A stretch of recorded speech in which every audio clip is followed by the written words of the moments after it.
pale brown eye was troubled, beside the one wearing the eye patch. He'd lost the eye years ago in a combat situation that had also given him devastating scars. It hadn't kept him out of the game by a long shot, but he'd turned his attention to less physical pursuits, working chiefly for K.C. Cantor's paramilitary ops group as an intel expert, when he wasn't working for a covert government agency in another country. K.C. didn't like him going into danger. He didn't care what the older man liked. He had long suspected, that K.C. was his real father. He knew K.C. had the same suspicion. Neither of them had the guts to have a DNA profile done and learn the truth, although Rourke had asked a doctor to do a DNA profile of his assumed father. The results had been disturbing. Rourke's apparent father had been K.C.'s best friend. Rourke's mother had been a little saint. She'd never cheated on her husband, to Rourke's knowledge. But when she was dying, she'd whispered to the doctor, Rourke's friend, that she'd felt sorry for K.C. when the woman he loved had taken the veil as a nun, and things had happened. She died before she could elaborate. Rourke had never had the nerve to actually ask K.C. about it. He wasn't afraid of the other man, but they had a mutual respect that he didn't want to lose. Tat was another matter. He closed his eye and groaned inwardly. He remembered her at 17, the most beautiful woman he'd ever seen in his entire life. Soft, light blonde hair and a feathery cut around her exquisite face. Her china blue eyes wide and soft and loving. She'd been wearing a green dress, something slinky but demure, because her parents were very religious. Rourke had been teasing her, and she'd laughed up at him. Something had snapped inside him.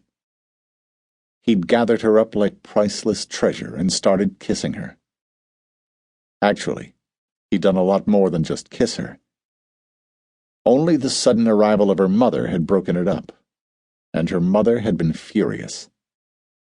She'd hidden it, smoothing things over, but then Tat's mother had taken Rourke to one side, and, with quiet fury, she'd told him something that destroyed his life. From that night, he'd been so cold to Tat that she thought he hated her. He had to let her think it. She was the one woman on earth that he could never have. He opened his eye, grinding down on the memories before they started eating him alive again.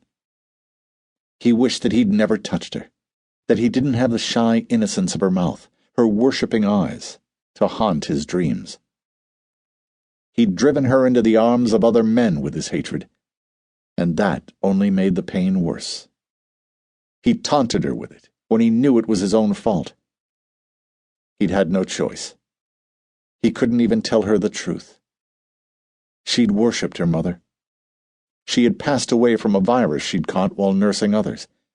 Now, Tat was alone, the tragic deaths of her father and young sister still haunting her, months after they'd drowned in a piranha-infested river on a tour of local villages. Rourke had been at the funeral. He couldn't help the way he felt. If Tat was in trouble or hurt, he was always there. He'd known her since she was 8, and her parents lived next door to K.C., who was, by that time, Rourke's legal guardian in Africa. Since Tat was 10 years old and Rourke was 15, and he'd carried her out of the jungle in his arms to a doctor after letting her get bitten by a viper, she'd been his. He couldn't have her, but he couldn't stop taking care of her. He knew his attitude puzzled her because he was usually her worst enemy. But let her be hurt or threatened, and he was right there. Always. Like now. He tried to phone her, but he couldn't get her to answer her cell. She probably knew his number by heart. She wouldn't even pick up when he called. Now she was here, somewhere close, and he couldn't even get information from his best sources about her condition. He remembered again the way she'd been in Barrera, bleeding, white in the face, worn to the bone.